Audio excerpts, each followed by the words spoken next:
Today, I want to talk about how brokers are struggling big time to convert shares and issue the AMC settlement. I also want to give an update on my video from yesterday as to whether all of the shorts have closed, whether short interest is now at 0%, whether AMC has been removed from the threshold securities list, and finally whether the AMC play is over. And guys, as a spoiler, the play is not over. So stay tuned and let's make some money. And now I want to dive straight in with the key information. So, in my video yesterday, I explained the shills and the shorts have been saying for a while that the AMC play is over.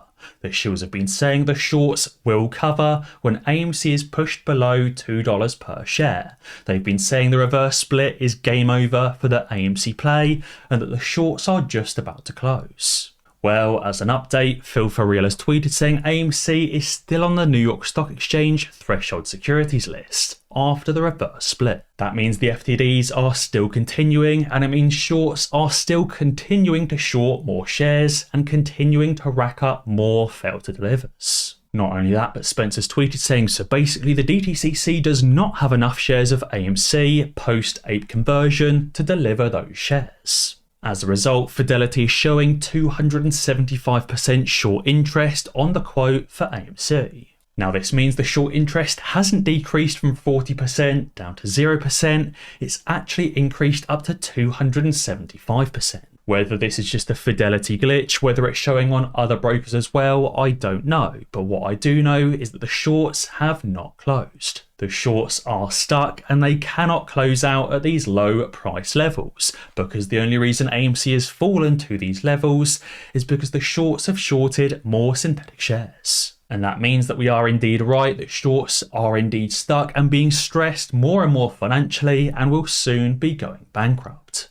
Spencer's added saying, I'm liking the current price action on AMC so far. If the short interest reported at Fidelity of 275% is true, then the market just got caught red-handed. Again, as I said, if this short interest percentage is true, it means the shorts have been caught in a massive way. Yesterday, the AMC short interest was 40%, and the maximum theoretically allowed of short interest should be between 100 and 140%. The reason why I say 140%, not just 100%, is because in those DTCC rulings, the DTCC allows rehypothecation up to 140%, meaning we should never see more than 140% short interest, but Fidelity is now reporting 275%.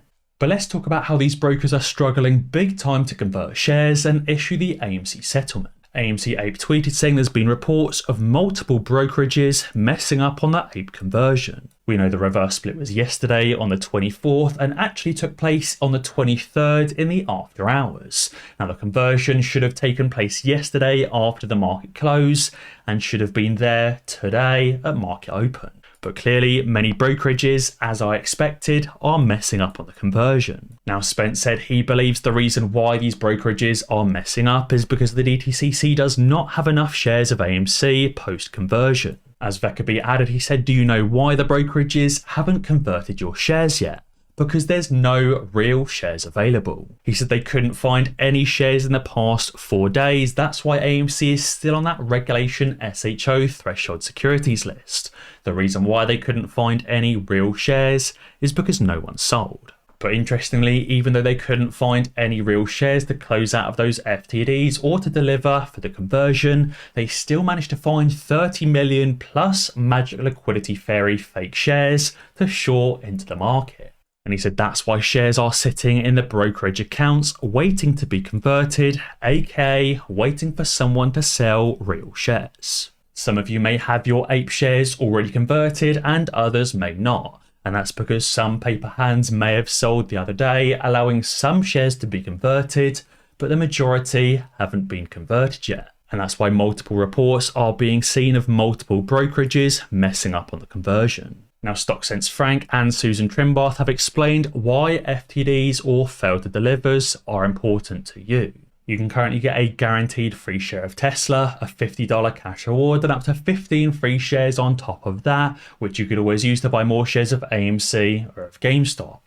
All you have to do is sign up to Moomoo using the link in the description below and make the required qualifying temporary deposit. Signing up to Moomoo is free, it just requires that temporary deposit, and it's a really great way to help support the channel. And on top of that, Moomoo is very easy to use, it's got tons of technical indicators and advanced charting tools, and their own options trading platform. Susan tweeted saying reason number 1 that FTDs matter to you. Every FTD leaves a fail to receive. For example, there's 2 sides to every equation. There's 2 sides to a set of scales. Every fail to deliver means that somebody else on the other end failed to receive. If you fail to deliver a share to somebody, that somebody also failed to receive that share that should have been delivered. And she said what the shorts don't deliver, your broker doesn't receive. Therefore, for the average everyday household investor, your broker's failed to receive is in your account as a fake phantom share or a placeholder. Brokers took your money and gave you an IOU and not real shares. Now, while this is a massive concern from a risk standpoint for these shorts, because obviously it puts them on the hook for billions, if not trillions, it's not a concern for you as an average individual shareholder wanting to sell shares during the squeeze. And that's because both real shares and IOUs can be sold during a squeeze and you will receive the money on sale. Obviously, it's not a problem for you because you will receive the money. It's a problem for these shorts because they will be on the hook for billions, if not trillions, to pay directly to you. So while you specifically shouldn't worry about being able to sell your shares because you can still sell if they're real, fake, IOUs, placeholders, or whatever it is, it's obviously a massive issue for these shorts. And a very aptly timed tweet from Unusual Wells says TD Bank says it's been receiving inquiries from regulators and law enforcement about its compliance with anti-money laundering rules, including requests related to a Department of Justice investigation. Now this is super interesting. I wonder which specific Department of Justice investigation is concerning TD Bank and what inquiries they've received from regulators and law enforcement. I wonder what kind of money laundering they've been doing, and I wonder how it all ties into this short-selling Department of Justice investigation. As I said, this is a very aptly timed tweet the day after AMC's reverse split and conversion. Now, Charles Payne has also tweeted about a very interesting stock or a very interesting event that happened yesterday. Charles Payne tweeted saying, like the crime spree across the nation that sees looters stroll in and out of stores with as much stuff as they can carry, the looters of Wall Street are doing it out in the open. He said a new SPAC or special purpose acquisition company crashed on the first day of trading. He said the poorly named Better.com was smashed by 93% in one day. And he asked Gary Gensler, where are you? Gary Gensler isn't just failing with specifically AMC, he's not just failing with specifically GameStop, he's failing pretty much market-wide.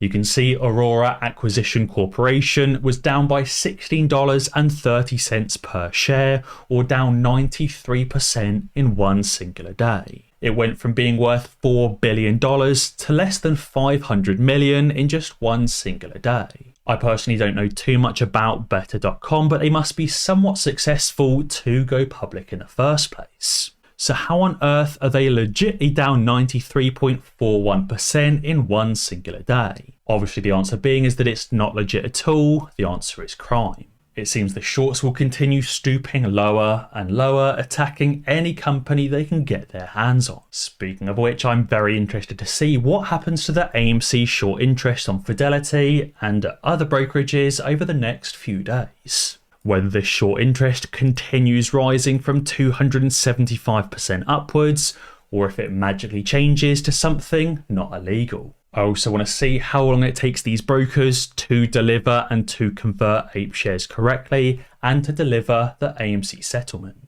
We know some brokers like Merrill Lynch have already delivered a settlement 4 days early when the shares shouldn't even exist. And clearly some other brokerages out there are also messing up on the conversion. It seems this AMC reverse split conversion and settlement is an absolute mess, maybe even more of a mess than the original APE issuance. I think it's important to remember the longer it takes them to convert those shares and to deliver your AMC settlement, the more fail to delivers it incurs. As I've said, I'm really excited to see next month just how many FTDs are racked up in this second half of August. Specifically today and yesterday, I wonder if we're going to see over 50 million or over 100 million FTDs pre-split. And as I said, remember, AMC is still on the threshold securities list. The short interest is not 0%, and therefore the shorts have not covered, and that means the play is not over. Finally, Juju also tweeted asking, saying, who remembers Emily?